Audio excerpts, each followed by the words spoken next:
V lete sme sa s Miškou vyberali na výlet krížom po Slovensku.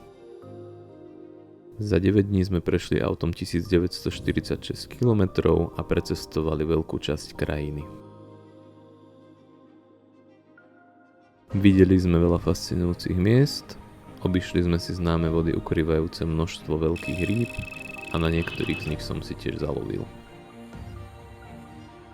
Nebolo to vždy jednoduché a prešli sme si aj ťažšími chvíľami. Nakoniec sme si však so všetkým poradili, nazbierali kopec spomienok a šťastne sme sa vrátili domov na Slovensku. Ak ťa zaujíma podobný druh dovolenky, chceš vidieť, kde všade sme boli a ako sa mi darilo na mojich prvých slovenských potulkách za kaprami, pozri si video a zaži s nami tie najmomenty z nášho tripu.